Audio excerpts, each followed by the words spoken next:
let's bring in now the Shadow Home Affairs Minister, James Patterson, Victorian as well. James, let's just start there with that. It's just ridiculous that these folks here, they are guests of this nation at the moment. They've got family members who are being held hostage in Gaza, yet they're being targeted by pro-Palestinian protesters. Got to get your thoughts on that.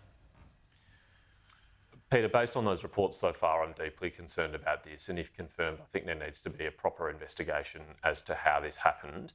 I mean, what kind of person goes to harass and protest the family members of the victims of hostage-taking by a terrorist organisation? You have to be a pretty sick person to think that's an appropriate way to behave. These are incredibly traumatised people who have come here to share their stories and their hopes of their loved ones being freed from captivity by a terrorist organisation. And for anyone to think it's appropriate to harass them, to protest them at their own hotel, to make them feel unsafe in Australia, I think is just despicable. Yep, that is true, and we'll await more detail on that as the morning progresses. Now, I've got to get your thoughts on this new attack line that seems to be coming from Labor at the moment, and it's been backed up by Annika Wells this morning, James, basically claiming that Peter Dutton, the Leader of the Opposition, we do have the grab. Let's just play this, James. The Home Affairs Minister has accused Peter Dutton of being a protector of pedophiles. Do you agree with that?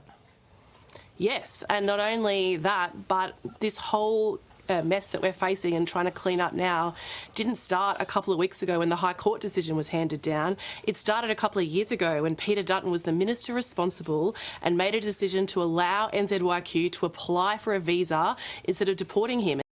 Okay, so worth reminding folks that Peter Dutton is a former police officer, but this new line, James, a protector of pedophiles because they didn't support, you wouldn't support laws and make it an offence for pedophiles to go near schools. So first of all, there's a bit to unpack here, so let's just start off with this new line from Labor. What do you think of it? Well, Annika Wells has embarrassed herself and embarrassed the federal government by her behaviour this morning.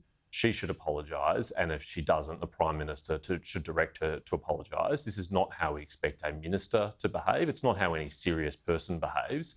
And I'm very happy to compare any day of the week Peter Dutton's lifetime track record of cracking down on pedophiles and other serious offenders with Annika Wells' flimsy record of never having done so. Frankly, very happy to compare the Coalition's record with Labor's record on these issues any day of the week. I mean, to stoop this low just shows how desperate this government is, and frankly, it's sad, and they should be ashamed of themselves. It's a pretty outrageous claim to make, though, is it not, James? Bordering on defamatory.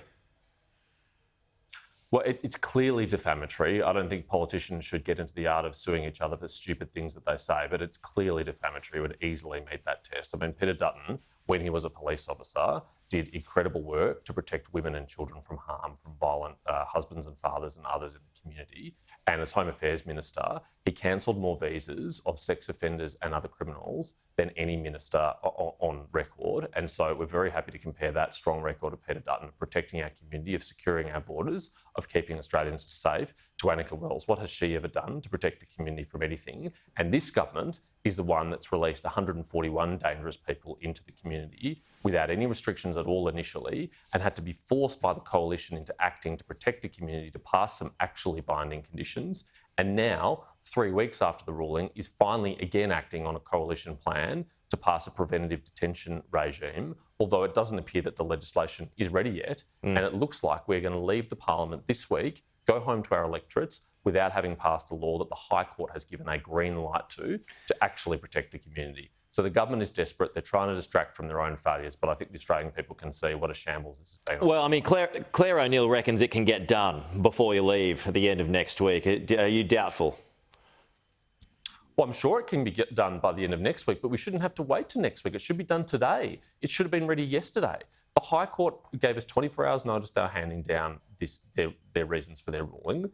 We have been saying for 3 weeks a preventative detention regime is the solution to this problem. It will get these people off the streets. The government has been saying we can't do anything until we have the High Court's reasoning. Well, they have the High Court's reasoning. They should have had draft legislation to go. It should be introduced today. It should pass today, and we shouldn't leave this week before it's done. If necessary, we'll sit late tonight. If necessary, we'll come back tomorrow. If necessary, we'll sit all weekend. We don't think we should wait any longer. And I don't know why Claire O'Neill is so relaxed about this that she's just happy to wait another week and not come back to it until next week. Well, so from what you've seen or what you've heard, is it enough? Does it go far enough, or you haven't seen enough yet? Well, we haven't seen anything at all. I mean, Claire O'Neill gave half a dozen media interviews yesterday asking for the opposition to work with them to pass it. Well, we need a bill to work with, Claire. We need to see the bill if you've got one. We're open to meet any time today. You can brief us. You can share with us your draft legislation. We'll look at it closely because we know last time you prepared a bill, it wasn't strong enough and we had to propose 6 amendments to strengthen it, and you reluctantly agreed to that. So we'll look at this very carefully. But if the government has given effect to what we have been calling for 3 weeks and the High Court has endorsed, then of course we'll facilitate its passage. OK, well, James Patterson, good to have you with us as always. We'll chat to you again soon.